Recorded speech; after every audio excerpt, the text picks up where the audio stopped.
الحمد لله الذي وحده والصلاة والسلام على من لا نبي بعده وعلى آله وأصحابه الطيبين الطاهرين ونشهد أن لا إله إلا الله وحده لا شريك له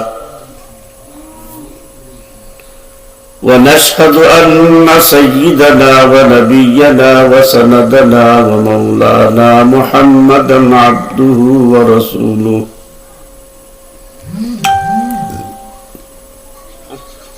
صلى الله تعالى عليه وعلى آله وصحبه أجمعين أما بعد فأعوذ بالله من الشيطان الرجيم بسم الله الرحمن الرحيم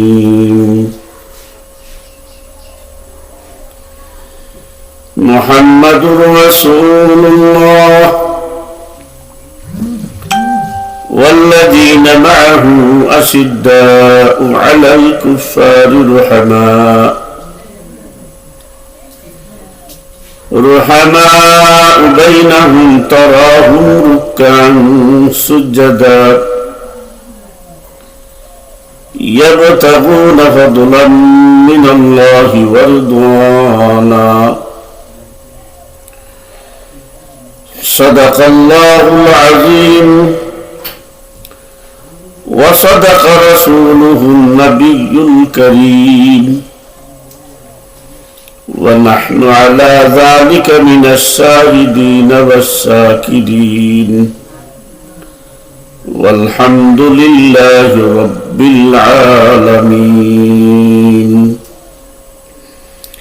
صلى الله على سيدنا ومولانا محمد وعلى آله وأصحابه وسلم صلى الله على سيدنا ومولانا محمد وعلى آله وأصحابه وسلم السلام عليكم ورحمة الله وبركاته সম্মানিত দর্শক শ্রোতা মণ্ডলী, আলহামদুলিল্লাহ আলহামদুলিল্লাহ আলহামদুলিল্লাহ আলা কুল্লি হাল। মহান পরওয়ারদিগার আলমের মেহেরবানিতে আজ আমি আপনাদের সামনে আবার হাজির হয়েছি। আমাদের আজকের আলোচ্য বিষয় মিয়ারে হক বা সত্যের মাপকাঠি। আজকে 13তম পর্ব।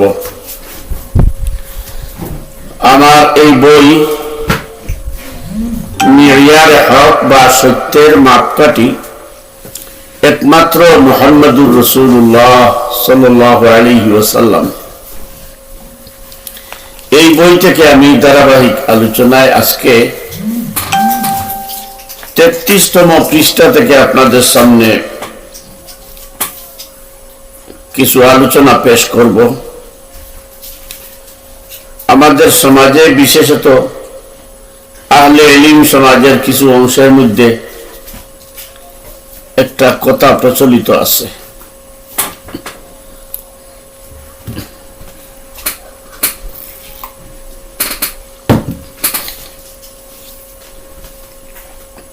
সাহাবায়ে কেরাম মিয়ারে হক। যারা সাহাবায়ে কেরামকে মিয়ারে হক মানেন না, সত্যের মাপকাঠি মানেন না, তারা গুমরাহ। এই প্রচলিত ভুল প্রচলনের বিরুদ্ধে প্রকৃত সত্যটি এই বইয়ের মধ্যে তুলে ধরা হয়েছে। সাহাবায়ে কেরাম রিদওয়ানুল্লাহি তাআলা আলাইহিম আজমাইন উম্মার মধ্যে শ্রেষ্ঠতম উম্মত। এই প্রচলিত ভুল প্রচলনের বিরুদ্ধে প্রকৃত সত্যটি এই বইয়ের মধ্যে তুলে ধরা হয়েছে। সাহাবায়ে কেরাম রিদওয়ানুল্লাহি তাআলা আলাইহিম আজমাইন উম্মার মধ্যে শ্রেষ্ঠতম উম্মত।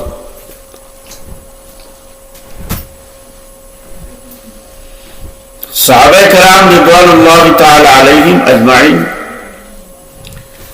উম্মতের মধ্যে শ্রেষ্ঠ উম্মত, এ ব্যাপারে কোনো সন্দেহ নেই।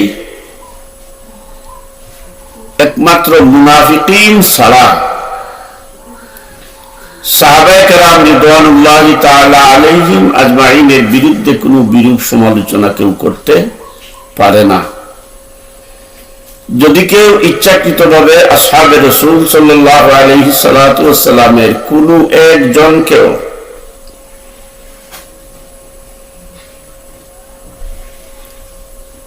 বিরুদ্ধাচরণ করে, বিরূপ সমালোচনা করে,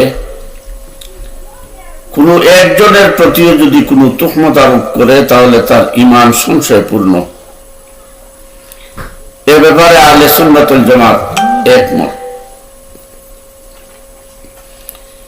কিন্তু সাহাবায়ে কেরাম রিদওয়ানুল্লাহি তাআলা আলাইহিম আজমাইনের এই মর্যাদা আল্লাহ রাব্বুল আলামিন কোরআনে কারীমে কিভাবে ব্যক্ত করেছেন, আমরা তার একটু যদি শুনি তাহলে দেখতে পাই আল্লাহ রাব্বুল আলামিন বলেছেন, মুহাম্মাদুর রাসূলুল্লাহ,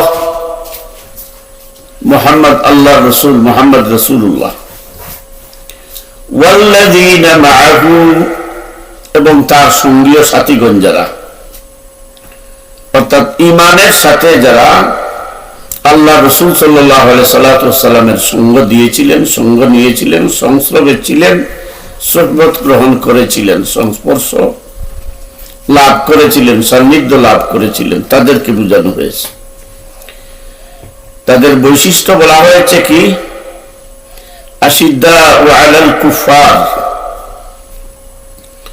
তারা আল্লাহর অবাধ্য, রসুলের অবাধ্য, কোরআনের অবাধ্য কাফির সম্প্রদায় যারা, তাদের ব্যাপারে কঠোর। রুহামাউ বাইনাহুম, কিন্তু তারা পরস্পরের মধ্যে অত্যন্ত সৌহার্দ্যপূর্ণ আচরণের অধিকারী। তাদের আরো বৈশিষ্ট্য বলা হয়েছে, তারা হুম রুকআন সুজদা, তাদেরকে আপনি রুকুতে দেখতে পারবেন, সিজদাতে দেখতে পারবেন।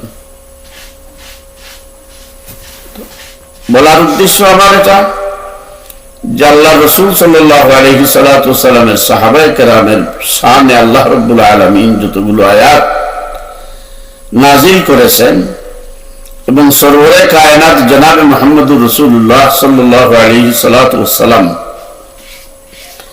সাহাবায়ে কেরাম রিদওয়ানুল্লাহি তাআলা আলাইহিম আজমাইনদের যে মর্যাদা বয়ান করেছেন,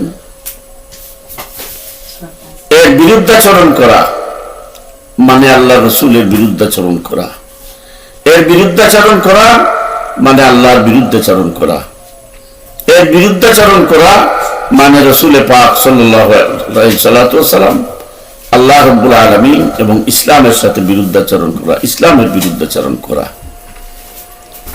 সম্মানিত বন্ধুগণ, সাহাবায়ে কেরাম রাদিয়াল্লাহু তাআলা আনহুমের এই মর্যাদা, এই বৈশিষ্ট্য যেখানে স্বীকৃত কোরআন দ্বারা, হাদিস দ্বারা, সেখানে নতুন করে সাহাবায়ে কেরামকে মেয়ারে হক মানতে হবে, না মানলে আকীদা সহি হবে না। এই শব্দটা জুড়ল কারা? এই শব্দটা জুড়ল কারা? মেয়ারে হক তো ইসলামী পরিভাষার কোন শব্দ নয়, এটা কোরআনের কোন শব্দ নয়, এটা ফিকহের কোন শব্দ নয়, এটা একটি আবিধানিক শব্দ, যেটা শাইখুল ইসলাম কুতবে আলম হুসাইন আহমদ মদনী রহমতুল্লাহ আলাইহি বলেছেন যে এটা একটা আবিধানিক শব্দ। এখন এটাকে যখন হকের সাথে সম্পৃক্ত করা হয়, সন্ধি করা হয়, যুক্ত করা হয়, মিয়ারুল হক বলে, তখন এর অর্থ হয় কোরআন, এর অর্থ হয় রসুল, এর অর্থ হয় দ্বীনে হক। কারণ আল ইসলাম হকুল ওয়াল কুফরু বাতিল, ইসলাম হচ্ছে হক, কুফর হচ্ছে বাতিল। আল্লাহ রাব্বুল আলামিন বলেছেন ইন্না নাযালনা আলাইকাল কিতাবা বিল হক, আমি তোমাকে সত্য সহ প্রেরণ করেছি। আরেক আয়াতে বলেছেন ইন্না আরসালনাকা বিল হক। সুতরাং হকের সাথে যখন মিয়ার শব্দ সন্ধি হয়, যুক্ত হয়, তখন এর অর্থ হয় মুহাম্মদুর রাসূলুল্লাহ সাল্লাল্লাহু আলাইহি ওয়াসাল্লাম। কারণ মুহাম্মদ সাল্লাল্লাহু আলাইহি ওয়াসাল্লাম হক সহ দুনিয়াতে এসেছেন। সেই হক হতে পারে কোরআন, সেই হক হতে পারে দ্বীন। কোরআন হক, এই কথার অর্থ হচ্ছে দ্বীন হক। কোরআন হক, এই কথার অর্থ হচ্ছে রাসূল হক। কোরআন হক, এই কথার অর্থ হচ্ছে ইসলাম হক। এখন সাহাবায়ে কেরামের মর্যাদা বুঝাতে গিয়ে যদি আমরা সাহাবায়ে কেরামের মর্যাদাকে রাসূলুল্লাহ সাল্লাল্লাহু আলাইহি ওয়াসাল্লামের উপরে নিয়ে যাই, সেটা হবে রিসালাতের সাথে শিরক।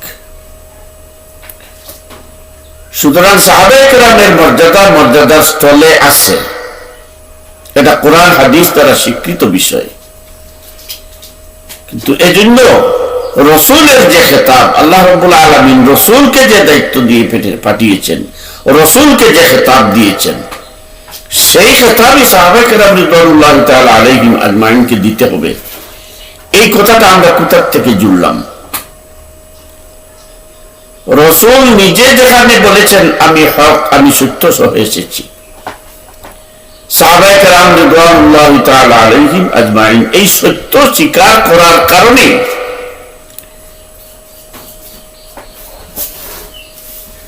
এত ফজিলত অর্জন করেছেন। রসুলকে সত্যবাদী, রসুলকে সত্য সহ এসেছেন, রসুল দ্বীনে হক সহ এসেছেন, রসুল কোরআন নিয়ে এসেছেন। এই কথার সত্যতা সত্যায়ন করার কারণেই রাসূলুল্লাহ সাল্লাল্লাহু আলাইহি সাল্লামের সাহাবায়ে কেরামের মর্যাদা বৃদ্ধি হয়েছে। এখন আমরা সেই খেতাবটা সাহাবায়ে কেরামকে দিতে হবে। এই শব্দটা, এই মাসলাটা, এই ফতোয়াটা আমরা কারা জুড়লাম, কেন জুড়লাম? এর একটা প্রকাশ্য উদ্দেশ্য হচ্ছে ফিতনা সৃষ্টি করা, সমাজে ফিতনা সৃষ্টি করা। মূলত সাহাবায়ে কেরামকে মির্জায়ে হক যারা বলেন, তারা সাহাবায়ে কেরামের মর্যাদা দিতে চান, এটা সত্য। কিন্তু সেটা তো রসুলের উপরে নয়। যারা রাসূলুল্লাহ সাল্লাল্লাহু আলাইহি সাল্লামের সাহাবায়ে কেরামকে মির্জায়ে হক মানবেন না, তাদের আকীদা সহিহ নয়, এরা গুমরাহ। এই কথাটা মনোক্তি। এটা কোনো কোরআনের কথাও নয়, হাদিসের কথাও নয়, ইজমায়ে উম্মতের কথাও নয়, এটা কোনো দলিল এর পক্ষে একটাও নেই। সুতরাং যারা বলেন সাহাবায়ে কেরাম মির্জায়ে হক, একথা না মানলে আকীদা সহিহ হবে না, এরা গুমরাহ। আসলে তাদের এই কথাটি সবৈব মিথ্যা, ভিত্তিহীন, বানাও, উদ্দেশ্য প্রণোদিত। মুসলমানদের মধ্যে ফিতনা সৃষ্টি করার জন্য এই মির্জায়ে হক শব্দটিকে সাহাবায়ে কেরামের সাথে যুক্ত করে একটা মাসআলা আবিষ্কার করা হয়েছে, এই বলে যে সাহাবায়ে কেরামকে মির্জায়ে হক না মানলে আকীদা সহিহ হবে না। এই কথাটি একেবারেই অসত্য, এই কথাটি একেবারেই বিভ্রান্তিমূলক। তো সম্মানিত দর্শক শ্রোতা মণ্ডলী, আপনারা ইতিমধ্যে অনেকেই সালাম পাঠিয়েছেন, অনেকেই দেখছি প্রশ্ন পাঠিয়ে দিচ্ছেন। আসলে এটা তো প্রশ্ন উত্তরের অনুষ্ঠান নয়, আমি পরে জবাব দেওয়ার চেষ্টা করব ইনশাআল্লাহ। জনাব সৈয়দ সালেহ আহমদ সাহেব আমার রেগুলার বন্ধু, দিনী ভাই, ওয়ালাইকুম আসসালাম রাহমাতুল্লাহি ওয়া বারাকাতুহু। জনাব মুরাদ হোসেন সাহেব, আপনাকে আহলান সাহলান মুবারাকান, শুভেচ্ছা, স্বাগতম। হেফাজতের আমির, মদিনার ইসলাম মানে আলহামদুলিল্লাহ। আল্লাহ রসুল সাল্লাল্লাহু আলাইহি সাল্লাম মদিনায় 10 বছর রাষ্ট্র পরিচালনা করেছেন, অনেক যুদ্ধে উনি সেনাপতি ছিলেন। হেফাজতের আমিরের জীবনে এগুলোর মধ্যে এগুলোর মধ্যে একটি কি কখনো কেউ দেখেছেন? তাহলে আমরা কি দেখলাম, কৌমি জননী বানাতে দেখলাম, এখন উনি কৌমি আব্বা বানানোর জন্য জানপ্রাণ চেষ্টা করতেছেন। এটাই কি মদিনার ইসলাম ছিল? আল্লাহকে ভয় করুন, আমিন ইয়া রাব্বাল আলামিন। জনাব এইচ.এম. ফয়সল সাহেব, ওয়ালাইকুম আসসালাম রহমতুল্লাহি ওয়া বারাকাতুহু। হযরত, আপনার নিকট একটা প্রশ্ন জানতে চাওয়া, যদি একটু ফুরসত মিলে তাহলে এ বিষয়ে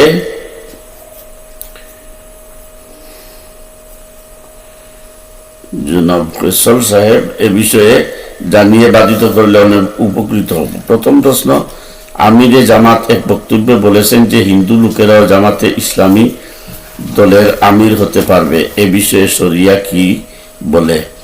দ্বিতীয় প্রশ্ন, সাহাবায়ে কেরাম রাদিয়াল্লাহু তাআলা আনহুমগণের সমালোচনা আমাদের জন্য বৈধ কি? বিশেষ দ্রষ্টব্য, শব্দ চয়নে ভুল হলে ক্ষমার দৃষ্টিতে দেখার অনুরোধ থাকবে হযরতের নিকট। জি, জনাব মতিউর রহমান আহাদ সাহেব, আহাদ ভাই, ওয়ালাইকুম আসসালাম রহমতুল্লাহি ওয়া বারাকাতুহু। আপনি এসেছেন অনেক আগেই। জনাব আহমেদ আলী, ওয়ালাইকুম আসসালাম রহমতুল্লাহি ওয়া বারাকাতুহু। আলহামদুলিল্লাহ, আমি ভালো আছি। এইচ.এম. ফয়সল, সাহাবায়ে কেরামকে কি ইসলামের দলিল মানা যাবে কি? দেখেন, আমি সবগুলো প্রশ্নের উত্তর এখানে দিতে পারবো না, কারণ এখানে আমি আগেই বলেছি যে আমি এই স্ক্রিনে এই লেখাগুলা পড়তে পারি না, আমার সমস্যা হয় এবং অনেক সময় ক্ষয় হয়। আমি পরবর্তীতে এগুলোর জবাব দেবো ইনশাল্লাহ। দেখেন ভাই, জনাব জনাব জনাব মুরাদ ভাই, সম্ভবত জনাব মুরাদ হোসেন ভাই, আমিরে হেফাজত যে কথাগুলো বলেন, যে কথাগুলো উনি বলেছেন, এটাকে উনার বয়সের উপরে, বার্ধক্যের উপরে একজন বাচ্চা মানুষের বাচ্চা সুলভ কথাবার্তা হিসেবে রেখে দেওয়ার জন্য উলামায়ে কেরাম আহ্বান করেছেন। আমরা ওনার কথাবার্তাকে বালখিল্যপনা হিসাবে রেখে দিই, এ নিয়ে বেশি সমালোচনা করা প্রয়োজন নেই। উনাকে আমি 50 বছর যাবৎ চিনি, জানি এবং বিভিন্ন সময় রাজনৈতিক প্ল্যাটফর্মে উনাকে আমি দাওয়াত দিয়ে এনেছি। উনার সম্পর্কে আমার জানা আছে। আমাদের কৌমিকরণার অনেক দল থেকে উনাকে বারবার এখরাজ বহিষ্কার করা হয়েছে। উনার কথাবার্তা একটু বালখিল্যপনা সবসময় থাকে, এবং এই ব্যাপারে যেহেতু শীর্ষস্থানীয় উলামায়ে কেরাম বলেছেন উনার কথা ব্যক্তিগত, এর সাথে হেফাজতে ইসলামের বা উলামায়ে কেরামের কোনো সম্পর্ক নেই। সুতরাং আমাদের এর সাথে সম্পর্ক বাড়িয়ে কোনো লাভ নাই। উনাকে কোনোদিন আমরা কোনো আন্দোলন সংগ্রামের ময়দানে কোনোদিন পাইনি, এই পর্যন্তই থাক।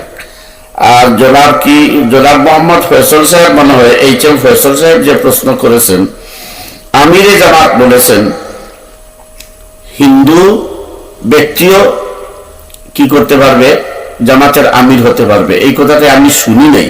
উনি কোন দৃষ্টিভঙ্গিতে বলেছেন সেটা জামাতের নেতৃস্থানীয় যারা আছেন, জামাতের দায়িত্বশীল যারা আছেন, তাদের কাছ থেকে আপনি প্রশ্ন করে জেনে নেবেন। শরীয়তের দৃষ্টিভঙ্গি আমি বলতে হলে আপনাকে একটু সময় নিয়ে দেখে শুনে বলতে হবে। দ্বিতীয়ত, সাহাবায়ে কেরাম রিদওয়ানুল্লাহি তাআলা আলাইহিম আজমাইনের সমালোচনা করা যাবে কিনা এই সম্পর্কে আমি ইতিমধ্যে আলোচনা করেও ফেলেছি। একজন আদনাত থেকে আদনা 1 ঘন্টার জন্য যিনি ইমামের সাথে রাসূলুল্লাহ সাল্লাল্লাহু আলাইহি ওয়াসাল্লামের সান্নিধ্য লাভ করেছেন, তার বিরুদ্ধে সমালোচনা করা হারাম। এবং এই 1 ঘন্টার সান্নিধ্য লাভকারী সাহাবীর একটি গুড়ার পায়ের দুলার 1 কণা সমানও হবে না আমাদের সময়কার কোন উম্মতের সওয়াব আমল। এই কথা বিশ্বাস করতেই হবে। সাহাবায়ে কেরাম রিদওয়ানুল্লাহি তাআলা আলাইহিম আজমাইন, আপনি জিজ্ঞেস করেছেন ইসলামের দলিল কি না। ইজমায়ে সাহাবা যেটা, সেটা ইসলামের 4 হুজ্জতের একটি। ইসলামের 4 হুজ্জতের একটি হচ্ছে ইজমায়ে সাহাবা। সুতরাং ইজমায়ে সাহাবা এটা ইসলামের হুজ্জত। জনাব নূর আহমদ সাহেব, আপনি তো আমাদের বিশ্বনাথের আত্মীয়, শ্রীমঙ্গলী হুজুরের খেতাবে ওয়ালাইকুম আসসালাম রহমতুল্লাহি ওয়া বারাকাতুহু। জনাব এইচ.এম. বদরুদ্দিন সাহেব, ওয়ালাইকুম আসসালাম রহমতুল্লাহি ওয়া বারাকাতুহু। জি, জন্য সাহাবায়ে কেরামকে মেয়ারে হক মানলে কি কোনো ক্ষতি হবে আপনার? সাহাবায়ে কেরামকে মেয়ারে হক মানলে আমার কোনো ক্ষতি নেই। যেখানে আল্লাহ নিজে বলছেন, রসুল নিজে বলছেন, রসুল সত্য সহ এসেছেন, সেখানে রসুলকে মেয়ারে হক মানলে আপনার ক্ষতিটা কি, সেটার জবাব আপনি দেন। জনাব ফখরুল ইসলাম খান সাহেব, ওয়ালাইকুম আসসালাম রহমতুল্লাহি ওয়া বারাকাতুহু। মুহতারাম মাওলানা জেহাদি সাহেব, এমন বায়ুবৃদ্ধ ব্যক্তিকে কেন আমিরে হেফাজতের আমির বানানো হয়? জনাব ফখরুল ইসলাম খান সাহেব, আপনার সুস্বাস্থ্য কামনা করি, দীর্ঘায়ু কামনা করি।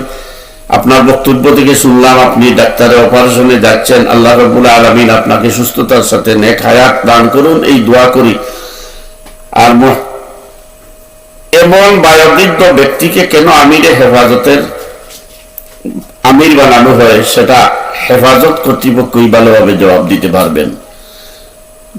তবে যতটুকু জেনেছি, জনাব মহিবুল্লাহ বাবুনগরী সাহেবকে হেফাজতে ইসলাম আমির বানায়নি। মহিবুল্লাহ বাবুনগরী সাহেব তৎকালীন সরকারের কিছু প্রতিনিধিরা ফোন করে বলেছিলেন, এখন থেকে আপনি আমিরে হেফাজত, আর ওখানে যারা বসা ছিলেন তাদেরকে বলা হয়েছিল, এখন থেকে আপনারা মহিবুল্লাহ বাবুনগরী সাহেবকে আমির মানবেন। এই যে বানানো হয়েছিল এই পর্যন্তই আছে বলে আমরা জানি এবং বিশ্বস্ত সূত্রে এটা জেনেছি। হেফাজতে ইসলাম যেটা 2013 সালের, সেই হেফাজতে ইসলাম অথবা হাটহাজারী মাদ্রাসার যে সমাজ কল্যাণমূলক সংস্থা যেটা হেফাজতে ইসলাম, অথবা বরুণা ভিত্তিক যেটা আঞ্জুমানে হেফাজতে ইসলাম, এই ধরনের কোন হেফাজতে ইসলাম মহিবুল্লাহ বাবুনগরী সাহেবকে আমিরে হেফাজত বানায়নি। তাকে বানানো হয়েছে তৎকালীন সময়ের কিছু সরকারের ঘনিষ্ঠ প্রতিনিধিত্বশীল ব্যক্তি যারা ছিলেন তারা, এটাই হেফাজতওয়ালারা বলেছেন। 2013 সালের হেফাজতে ইসলামের যে স্পিড ছিল, সেই স্পিড অনুযায়ী যে হেফাজতে ইসলাম, এই হেফাজতে ইসলামের কোনো আমির এখনো বানানো হয়নি, তাকে ভারপ্রাপ্ত বানানো হয়েছিল।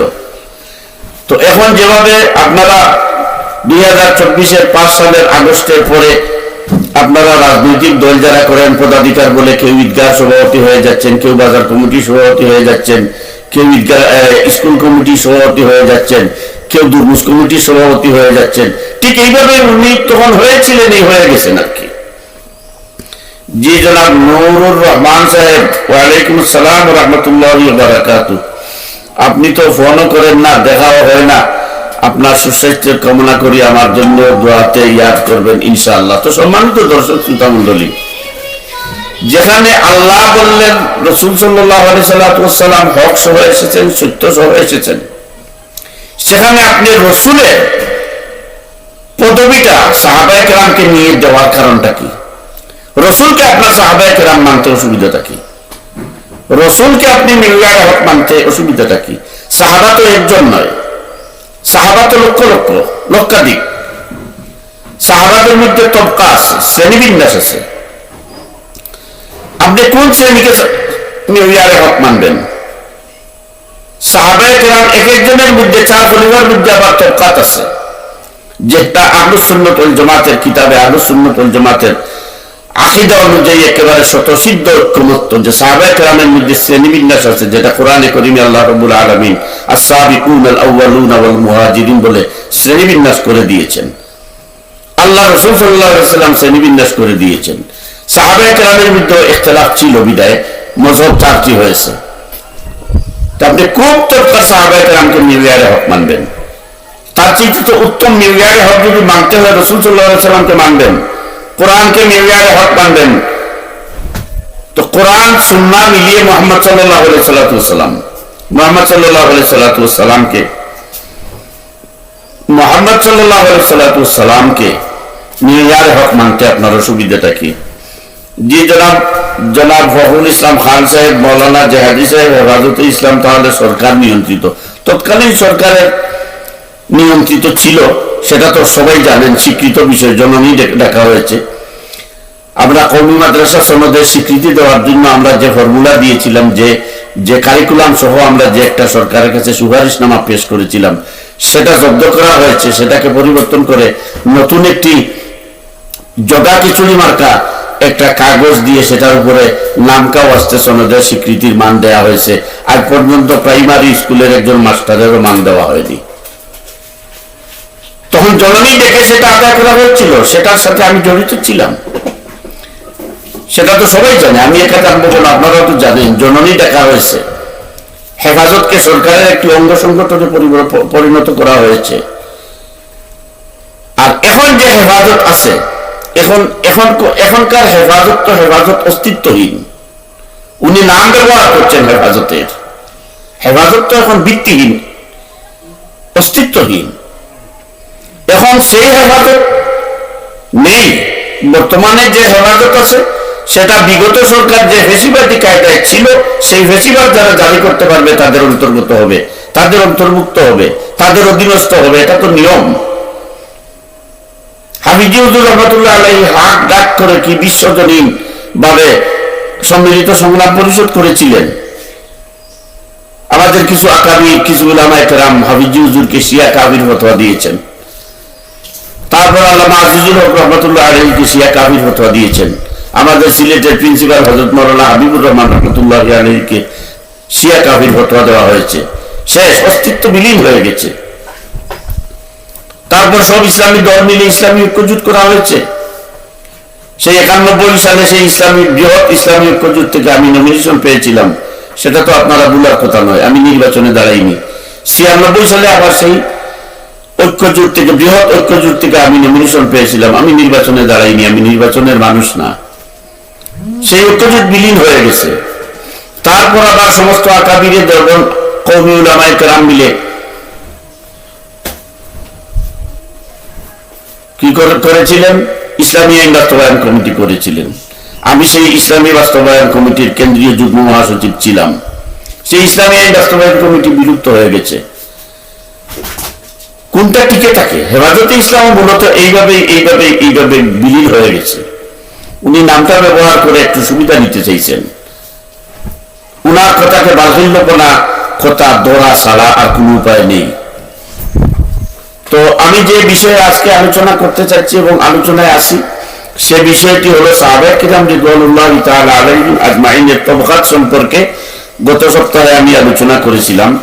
আজকে দেখুন সাহাবায়ে কিরামের এই তবকাত বা শ্রেণীবিন্যাস সম্পর্কে আহলুস সুন্নাত ওয়াল জামাতের কি বক্তব্য, কি মন্তব্য, কি আকীদা।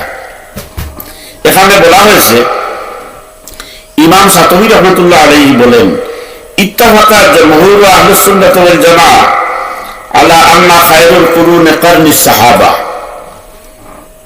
ইমাম শাতিবী রাহমাতুল্লাহ আলাইহি বলেছেন, আহলুস সুন্নাত ওয়াল জামাআহ ঐক্যমত এই কথার উপরে যে সাহাবায়ে কেরাম রিদওয়ানুল্লাহি তাআলা আলাইহিম আজমাইনের জামানাটা ছিল খায়রে কুরুন, অর্থাৎ উত্তম যুগ। সুম্মাল্লাযীনা ইয়ালুনাহুম আলা কামা দাল্লা আলাইহি হাদিসিন। তিনি বলতেছেন এরপরে আস্তে আস্তে সেটা ঘাটতি হবে, নিম্ন স্তরে যাবে, যেটা হাদিস দ্বারা প্রমাণিত। এটাই হচ্ছে আহলুস সুন্নাত ওয়াল জামাতের আকীদা, যে সাহাবায়ে কেরামের জামানা ছিল খায়রে কুরুন। তো খায়রে কুরুন কি কারণে হয়েছিল? রাসূলের সান্নিধ্যে থাকার কারণে। তাই বলে কি আপনারা রাসূলকে নিচে নামিয়ে সাহাবাদেরকে উপরে উঠিয়ে দিবেন? এটা তো সহিহ আকীদা নয়। তারপরে বলা হচ্ছে, এরপরে তিনি বলেছেন, খায়রুস সাহাবাতে আল আইম্মাতুল আরবাআ। এই খায়রুল কুরুনের মধ্যে যে সাহাবায়ে কেরাম আছেন, এর মধ্যে প্রথম যে 4 খলিফা ছিলেন তারা হলেন প্রথম স্তরের। তারপরে তিনি বলছেন, সুম্মা ফাররাকাহু আরবাআতান, আল আউয়ালু আবু বকর সিদ্দিক রাদিয়াল্লাহু তাআলা আনহু, সুম্মা উমর ইবনে খাত্তাব রাদিয়াল্লাহু তাআলা আনহু, সুম্মা উসমান ইবনে আফফান রাদিয়াল্লাহু তাআলা আনহু, সুম্মা আলী ইবনে আবি তালিব রাদিয়াল্লাহু তাআলা আনহু। কি বলা হয়েছে? রাসূলুল্লাহ সাল্লাল্লাহু আলাইহি সাল্লামের পরে সবচেয়ে উত্তম যুগ হবে সাহাবায়ে কেরাম রিদওয়ানুল্লাহি তাআলা আলাইহিম আজমাইনের। আর সাহাবায়ে কেরাম রিদওয়ানুল্লাহি তাআলা আলাইহিম আজমাইনের মধ্যে 4 খলিফার যুগ হবে উত্তম যুগ। এবং 4 খলিফার যুগের মধ্যে প্রথম স্তর হচ্ছে আবু বকর সিদ্দিক, দ্বিতীয় স্তরে হচ্ছেন হযরত উমর ইবনে খাত্তাব, তৃতীয় স্তরে হচ্ছেন হযরত উসমান ইবনে আফফান রাদিয়াল্লাহু তাআলা আনহু, চতুর্থ স্তরে হচ্ছেন হযরত আলী ইবনে আবি তালিব রাদিয়াল্লাহু তাআলা আনহু। আল্লাহ রাসূল যেখানে এইভাবে শ্রেণীবিন্যাস করে দিয়ে গেলেন, সেখানে আপনি কোন সাহাবীকে মেয়ারে হক মানবেন? মেয়ারে হক তো একটা, কিন্তু ইজমায়ে সাহাবা তো শরীয়তের 4 হুজ্জতের একটি হুজ্জত। সেখানে আপনি রাসূলুল্লাহ সাল্লাল্লাহু আলাইহি ওয়াসাল্লামের পথ পদ্ধতিকে, যেটা আল্লাহ স্বীকৃতি দিয়ে দিয়েছেন, রাসূলই হক এবং রাসূলকে হক সহ প্রেরণ করা হয়েছে, তাহলে রাসূলই তুমি মেয়ারে হক। এটা আহলুস সুন্নাহ ওয়াল জামাতের আকীদা। তারপর দেখেন এরপরে বলা হয়েছে আল আশারাতুল মুবাশশারাতু বিল জান্নাতি সুম্মা আহলে বদর ওয়া আলা আন্নাল খিয়ারে বা'দাল আশারাতা ফি আহলে বদর মিনাল মুহাজিরিন ওয়াল আনসার আলা কদরিল হিজরাত ওয়াস সাবাক ফিল ইসলাম। দেখেন কতটা শ্রেণী বিন্যাস আল্লাহ রাসূল সাল্লাল্লাহু আলাইহি ওয়াসাল্লাম করে গেছেন। এরপরে কি বলা হয়েছে? আহলে বদরিন যারা, আপনাদের অনেকে, আমাদের অনেকে তো আবার বলেন বদর যুদ্ধে কি হয়েছে, অথচ আল্লাহ বলছেন বদর যুদ্ধের মাধ্যমে ইমানদার আর কাফিরদের মধ্যকার পরীক্ষা নির্মিত হয়েছে, মুমিনদের পরীক্ষা নেওয়া হয়েছে বদর যুদ্ধে। আপনি বলেন বদর যুদ্ধে ইসলামের কি হয়েছে, অথচ আল্লাহ রাসূল সাল্লাল্লাহু আলাইহি ওয়াসাল্লাম বলেছেন সুম্মা বাকিয়াল আশারাতুল মুবাশশারা, 4 পরিবার পরে যাদের স্থান তারা হলেন আশারে মুবাশশারা, এরপরে যাদের স্থান তারা হলেন সুম্মা আহলে বদর, এরা হলেন বদরিয়িন, বদর যুদ্ধে যারা অংশগ্রহণ করেছিলেন। ওয়া আলা আন্নাল খিয়ারে বা'দাল আশারাতি ফি আহলে বদর, বদর যুদ্ধে অংশগ্রহণকারী প্রথম 10 জনের পরবর্তী স্তর যারা, তারা মুদ্রা কথা। এরপরে বলা হচ্ছে ওয়া আলা আন্না কুল্লু মিন মান আমানা বিল্লাহি ওয়া রাসূলিহি, এরপরে বলা হচ্ছে যে যারা কিয়ামত পর্যন্ত আগত মুসলমান, যারা আল্লাহ এবং আল্লাহর রাসূলের উপরে ঈমান গ্রহণ করবে, তাদের মর্যাদা। এরপরে দেখেন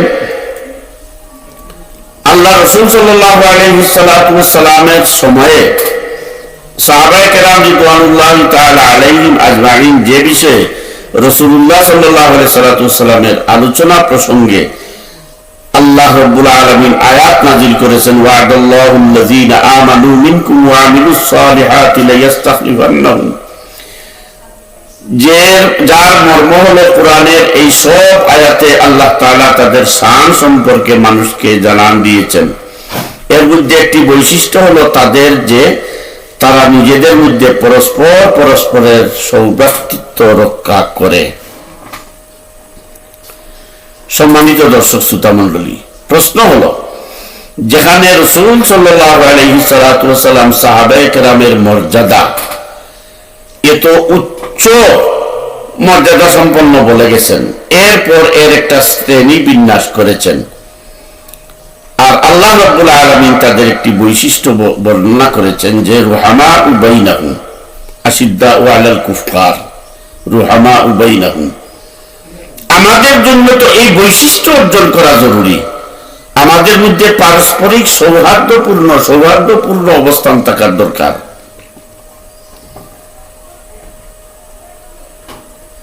জি, আপনি তো হেমায়েতে ইসলামের আমির, আপনার নেতৃত্বে পরিচালিত এই সংগঠনকে সক্রিয় করে উলামায়ে কেরামগণকে ঐক্যবদ্ধ করতে পারেন। জি, ভালো পরামর্শ দিয়েছেন। আমরা হেমায়েতে ইসলামের পক্ষ থেকে দীর্ঘদিন দেশের টেকনাফ থেকে তেতুলিয়া পর্যন্ত প্রত্যন্ত অঞ্চলে ঘুরেছি ঐক্যের দাওয়াত নিয়ে। গত সপ্তাহে বলেছি যে এই ঐক্যের দাওয়াত নিয়ে যাওয়ার পরে আমরা যে নিয়ামত পেয়েছি, যতটুকু গালি গলাজ হুমকি দমকি তামকি পেয়েছি, আমাদের ঐক্যের স্বাদ মিটে গেছে। কিন্তু আমরা আশাবাদী আল্লাহ রাব্বুল আলামিন এর জাযা আমাদেরকে দান করবেন ইনশাআল্লাহ, এবং একদিন না একদিন মুসলমানদেরকে ঐক্যবদ্ধ আমরা দেখব।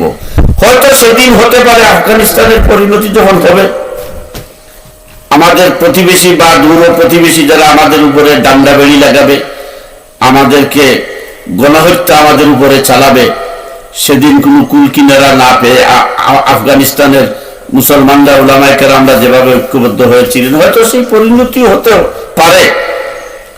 তারপরে ঐক্যবদ্ধ হবে ইনশাআল্লাহ। এখনো সক্রিয় আছি, চেষ্টায় আছি, দেখা যাক, দোয়া করবেন। জনাব শিকদার জাকারিয়া ভাই, ওয়ালাইকুম আসসালাম রাহমাতুল্লাহি ওয়া বারাকাতুহু। আপনি মনে হয় আজকে পরে এসেছেন, আমাদের ফখরুল ইসলাম খান সাহেব এখন আজকে আগে এসেছেন। যাই হোক, আমার আলোচ্য বিষয় মিয়ারে হক বা সত্যের মাপকাঠি একমাত্র মুহাম্মদ সাল্লাল্লাহু আলাইহি সাল্লাম। আবার এই যে বই কিতাব, এই যে কিতাবটি, এটা যদি আপনারা নিয়ে পড়েন তাহলে প্রতিটি কথার দলিল কোরআন হাদিস থেকে আপনারা পাবেন। ইনশাআল্লাহ হাদিরে কুমার ঘটনা নিয়ে আরেকদিন আলোচনা করব ইনশাআল্লাহ। তো যেখানে রাসূলুল্লাহ সাল্লাল্লাহু আলাইহি সাল্লাম সাহাবাদের শ্রেণীবিন্যাস করে দিয়ে গেছেন এবং ইজমায়ে সাহাবাকে শরীয়তের 4 দলিলের এক দলিল হিসাবে গ্রহণ করে গেছেন, সেখানে আমরা তার থেকে আরেকটু বাড়িয়ে, যেভাবে অনেকে মনে করেন রাসূলুল্লাহ সাল্লাল্লাহু আলাইহি সাল্লামকে হাজির নাজির না জানলে ঈমান ঠিক থাকবে না, ঈমান পূর্ণ হবে না, রাসূল হাজির নাজির থাকতে হবে, রাসূল নূরে তৈরি থাকতে হবে, নতুবা আমরা নবীকে মানব না, বাপ সবটা এমনই। তাহলে আপনাদের যদি বাপ সবটা এমন হয়ে যায় যে সাহাবায়ে কেরামকে মিলিয়ারে হক না মানলে ঈমান পূর্ণ হবে না, তো রাসূলুল্লাহ সাল্লাল্লাহু আলাইহি সাল্লামের মর্যাদাটা কোথায়? রাসূল তো আল্লাহর রাসূল, এবং রাসূল তো আল্লাহ রাব্বুল আলামিন নিজেই বলেছেন সত্য সহ এসেছেন, আমি সত্য সহ প্রেরণ করেছি। তো নবী করিম সাল্লাল্লাহু আলাইহি সাল্লামের মর্যাদাকে খাটো করে সাহাবায়ে কেরামের মর্যাদাকে আরো উপরে তুলে মিলিয়ারে হক বলার প্রয়োজনটা কি? এটা তো শরীফ কোনো ভাষা নয়। শেখুল ইসলাম আল্লামা হুসাইন আহমদ মাদানী রাহমাতুল্লাহ আলাইহি বলে গেছেন, এ তো মিলিয়ারে হক, এ তো লহবি লফজ হয়, এটা একটা আবিধানিক শব্দ, এর শরীফে কোন লফজ নেই, এটা শরীয়তের কোনো পরিভাষা নয়। আর যদি মিলিয়ারে হক কাউকে মানতেই হয় তাহলে তিনি বলে গেছেন সাহেবে ওহী মিলিয়ারে হক, যার কাছে ওহী আসে, যিনি ওহী নিয়ন্ত্রিত, তিনি হতে পারেন মিলিয়ারে হক। কারণ আমাদের আকাবির ও আসলাফ যারা, আমাদের আকাবিরের দেওবন্দ, আমাদের আকাবির ও আসলাফ যারা, তারা বলবেন সাহেবে ওহী মিলিয়ারে হক। রাসূল সাল্লাল্লাহু আলাইহি সাল্লাম বলবেন সাহাবাদের বৈশিষ্ট্য তারা পরস্পর সৌহার্দ্যপূর্ণ, আল্লাহ বলবেন। আর আমাদের বৈশিষ্ট্য হবে আমরা কে কার থেকে দূরে রাখতে পারি, কে কার থেকে বড় হতে পারি, কিভাবে মুসলমানদের ঐক্য বিনষ্ট করতে পারি। তাহলে আমাদের মধ্যে যদি সাহাবাওয়ালা জিন্দেগি না থাকে, তো সাহাবায়ে কেরামকে খাতা কলমে মিলিয়ারে হক দেখানো তো একটা প্রতারণা হয়ে যাবে। এরপর দেখুন, আমি এখানে আরেকটি দলিল এনেছি, মক্কা বিজয়ের আগের ও পরের সাহাবায়ে কেরামের মর্যাদা সমান নয়, এই মর্মে আল্লাহ তাআলা কোরআনে কারীমের মধ্যে সূরা হাদীদের 10 নম্বর আয়াতে বলেছেন। আপনারা আয়াতটি দেখে নেবেন, আমার সামনে আছে, কিন্তু আমার এই আলো, এই জ্যোতি দিয়ে আমি এটা তিলাওয়াত করা সম্ভব নয়। লা ইয়াস্তাওয়ি মিনকুম মান আনফাকা মিন ক্বাবলিল ফাতহি ওয়া কাতালা উলাইকা আযমা দারাজাতুম মিনাল্লাযীনা আনফাকু মিন বা'দি ওয়া কাতালু। অর্থাৎ আল্লাহ রাব্বুল আলামিন নিজে বলতেছেন, তোমাদের মধ্যে যারা মক্কা বিজয়ের পূর্বে ব্যয় করেছে এবং যুদ্ধ করেছে তারা সমান নয়, তারা মর্যাদায় তাদের চেয়ে শ্রেষ্ঠ যারা পরে ব্যয় করেছে ও যুদ্ধ করেছে। তবে আল্লাহ তাআলা প্রত্যেকের নেক আমলের জন্যই কল্যাণের ওয়াদা করেছেন, আর তোমরা যা করো সে সম্পর্কে আল্লাহ সবিশেষ অবগত। সূরা হাদীদ। সম্মানিত দর্শক শ্রোতা মণ্ডলী, এখন আপনারা বলুন, কোন সাহাবায়ে কেরামকে আপনি মিলিয়ারে হক মানবেন? বদর যুদ্ধের পরের না আগের? ফতহ মক্কার আগের না পরের? মুহাজিরিনে আউয়ালিনদের না মুহাজিরিনে আখিরিনদের? কাদেরকে আমি মিলিয়ারে হক মানবো? এই জন্য সাহাবায়ে কেরামকে মিলিয়ারে হক মানা ইসলামের কোন শর্ত নয়, এটা একটা ফালতু কথা। এটা ইসলাম এবং মুসলমানদেরকে বিভাজনের জন্য, বাতিলের হাতে অস্ত্র তুলে দেওয়ার জন্য একটি অবৈধ পন্থা। এটা আপনারা ইসলামকে ভাগ করে নিয়েছেন মদনীর ইসলাম আর মওদুদির ইসলাম নামে। এত বড় দৃষ্টতা, এত বড় দুঃসাহস, ইসলামকে নিয়ে খেল তামাশা করছেন। আর ওই আরেক বেটা সেও বলে আমরা মদনীর ইসলাম চাই। কুতুব আলম মদনী রহমাতুল্লাহ আলাইহি কোন ইসলাম নিয়ে আসেননি যে আপনি মদনী ইসলাম প্রতিষ্ঠা করবেন। মওদুদি কোন ইসলাম নিয়ে আসেননি যে আপনি মওদুদির ইসলাম বলবেন। এই দুঃসাহসিকতার জন্য একদিন মুসলমানদেরকে আপনাদেরকে জবাব দিতে হবে, আল্লাহর আদালতে দাঁড়াতে হবে। মদনী বলেন নাই যে আমি ইসলাম নিয়ে এসেছি, মওদুদিও বলেন নাই আমি ইসলাম নিয়ে এসেছি। তা আপনি কোন সাহসে মদনী ইসলাম আর মওদুদি ইসলাম ভাগ করেন? কোন সাহসে আপনি লাহুরি ইসলাম আর দেওবন্দি ইসলাম ভাগ করেন? দেওবন্দ তো বলে নাই আমরা ইসলাম নিয়ে এসেছি, লাহুরের কেউ তো বলে নাই আবার লাহুরি ইসলাম। কেন এই সর্বনাশা পথে অগ্রসর হচ্ছেন? এর পরিণতি আপনাদেরকে আমাদেরকে বুক করতে হবে। সেটা হয়তো আফগানিস্তানের মতো, না হয় সুদানের মতো, না হয় সোমালিয়ার মতো। অপেক্ষা করুন, নতুবা এখনো সময় আছে। সময় থাকতে এসব খুঁটিনাটি বিষয়ে ফিতনা ইখতিলাফকে ইখতিলাফের স্থানে রেখে, আমরা বলছি না যে মেয়ারে হক সাহাবায়ে কেরামকে বললে গুনাহ হয়ে যাবে, কারণ এটা শরীয়তের কোনো পরিভাষা নয়। সাহাবায়ে কেরামকে মেয়ারে হক মানতে হবে, এটা আপনারা পেলেন কোথায়? এই শব্দটা কেন জুড়লেন? এখন আবার মদনী ইসলাম আর মওদুদি ইসলাম আবিষ্কার করেছেন, লাহুরি ইসলাম আর দেওবন্দি ইসলাম আবিষ্কার করেছেন। আপনাদের কাজ কি ইসলামকে বিভক্ত করা? এই দায়িত্ব আপনাদেরকে কে দিল? এই কাজটা তো দাজ্জালের পূর্ববর্তী দল যারা আসবে তাদের। হাদিসে আসে, মুসলিম শরীফে বাবুদ দাজ্জাল নামে লম্বা হাদিস আছে, বুখারী শরীফে দীর্ঘ হাদিস আছে দাজ্জাল সম্পর্কিত। সেসব হাদিসে আপনারা পড়েন, আপনারা পড়াচ্ছেন হাদিস, সেসব হাদিসে দেখেন কিয়ামতের পূর্বে এক দল আসবে যারা ইসলামকে বিভাজন সৃষ্টি করবে, মুসলমানদের মধ্যে বিভক্তি সৃষ্টি করবে। আজ আপনারা সেটাই করছেন। কাউকে বানাচ্ছেন মওদুদি ইসলামের অনুসারী, কাউকে বানাচ্ছেন মদনী ইসলামের অনুসারী, কাউকে বানাচ্ছেন লাহুরি ইসলামের অনুসারী, কাউকে বানাচ্ছেন দেওবন্দি ইসলামের অনুসারী। এই দায়িত্ব আপনাদেরকে কে দিয়েছে? অনুরূপভাবে সাহাবায়ে কেরাম রিদওয়ানুল্লাহি তাআলা আলাইহিম আজমাইনকে মিলিয়ে হক মানতে হবে, না মানলে আকীদা ঠিক থাকবে না। এটা আপনারা কোথা থেকে জুড়ে দিলেন? দেখেন, আপনারা এই কিতাবটা পড়বেন, শুধু এই কিতাব কেন, কুতবে আলম সৈয়দ হুসাইন আহমদ মদনী রহমতুল্লাহ আলাইহির ফরমুদাতে মদনী পড়বেন, তরিকুস সালিকিন পড়বেন, মকতুবাতে শাইখুল হাদিস শাইখুল ইসলাম পড়বেন। तमाम আকাবিরে দেওবন্দের কিতাবের মধ্যে, যেখানে যেসব কিতাবের মধ্যে সাহাবা কেরাম রিদওয়ানুল্লাহি তাআলা আলাইহিম আজমাইন প্রসঙ্গ এসেছে, সেখানেই তারা বলেছেন মিয়ারে হক তো সাহেবে ওহী है। ये जदीद एक लफ्ज है, তারা বলেছেন এটা নতুন একটি শব্দ।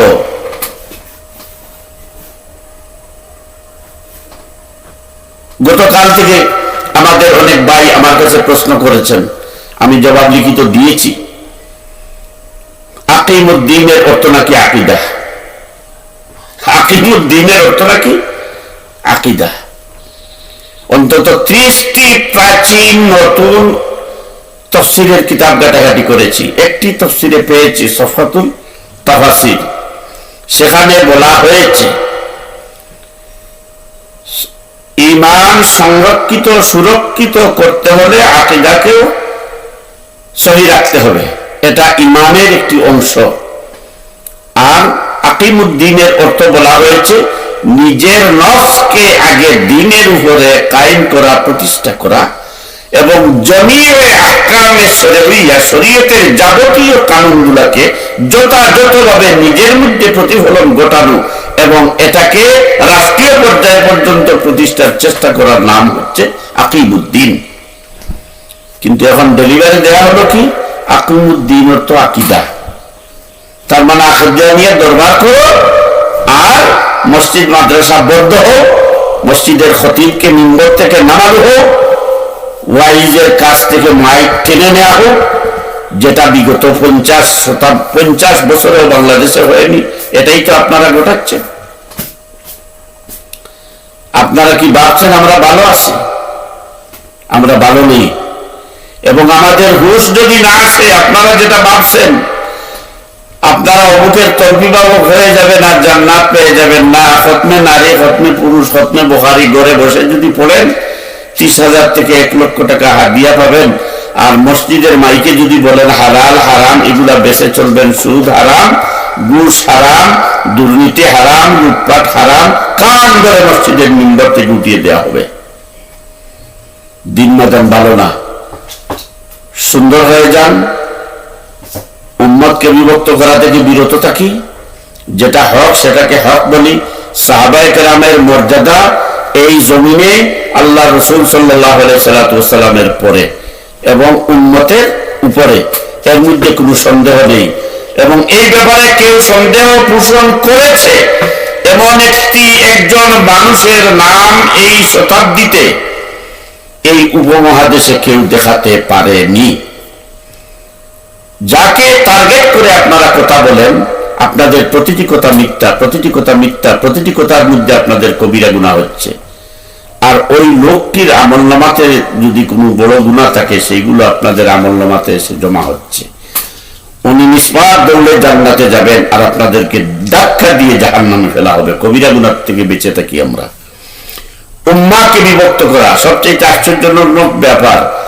এই আন আকিমুদ্দিন ওয়ালা তাতাফাররাকু, এই আয়াতের ব্যাখ্যা কুরতুবীতে দেখবেন, ইবনে কাসিরে দেখবেন, তাফসীরে ইবনে জারীরে দেখবেন, মুফতি শফি রহমাতুল্লাহ আলাইহি তাফসীরে মাআরিফুল কুরআনে দেখবেন, তাফসীরে বায়ানুল কুরআনে দেখবেন, তাফসীরে আইসারুত তাফসীরে দেখবেন, বায়ানুল তাফসীরুল বায়ানে দেখবেন, তাফসীরে জালালাইনে দেখবেন।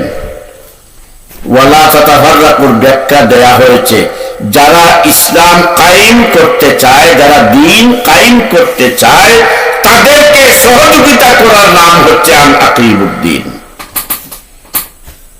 আর আপনি বললেন কি আকীদার নাম ইসলাম।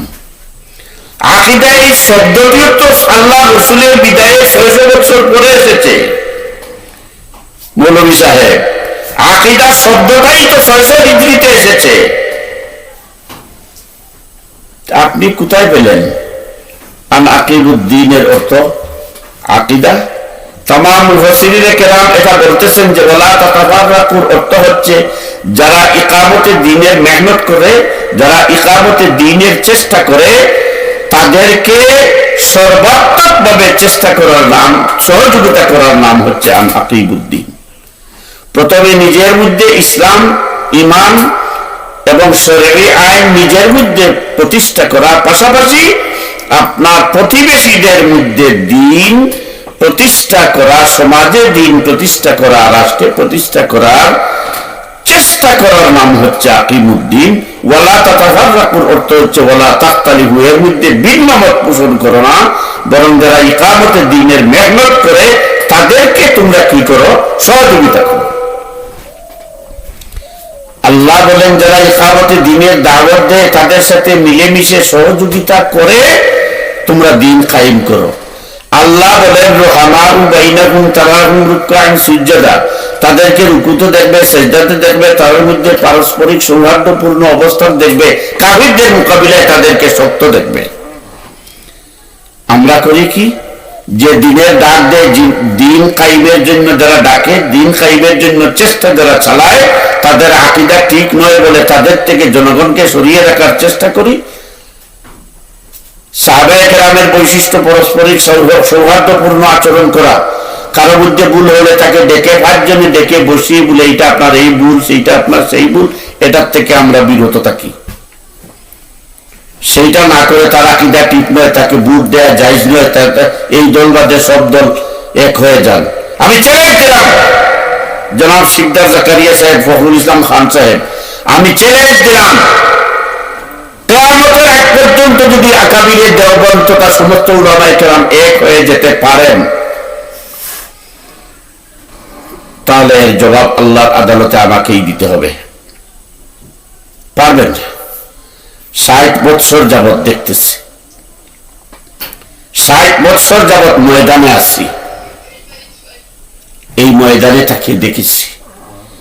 এবং বিগত 2024-এর 5 আগস্টের পর পেটে কাপড় বেঁধে ফখরুল ইসলাম খান সাহেবরা, সিকদার জাকারিয়া ভাই, এরা তো ধনী মানুষ। এই যে জুবাইর ভাই দেখতেছি, উনি আসছেন মনে হয়, কোরআনের সৈনিক। আমাদের তো সেই অবস্থা নেই, ঘুরেছি, যেখানেই গিয়েছি সেখানেই সভাপতি দেওয়ার প্রস্তাব এসেছে, যেখানেই গিয়েছি সেখানেই সেক্রেটারি দেওয়ার পর এসেছে। কিভাবে আপনি এক করবেন? তারপরেও নিরাশ নয়। আমি বললাম জামাতে ইসলামকে বাদ দিয়ে, বারবার বলতেছি, জামাতে ইসলামকে বাদ দিয়ে কওমি, বেরলভী, গণনার উলামায়ে কেরাম এক মঞ্চে বসুন। জামাতকে চ্যালেঞ্জ দিন। আমি তো আজ নয়, আজ থেকে 1 বছর আগে হেফাজতে ইসলামের নায়েবে আমিরের কাছে, বেফাকের সভাপতির কাছে প্রস্তাব দিয়েছিলাম যে হুজুর, দিন এভাবে যাবে না।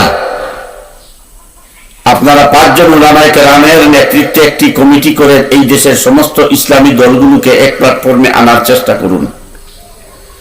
জামাতে ইসলামকে আপনাদের নিচে রাখুন।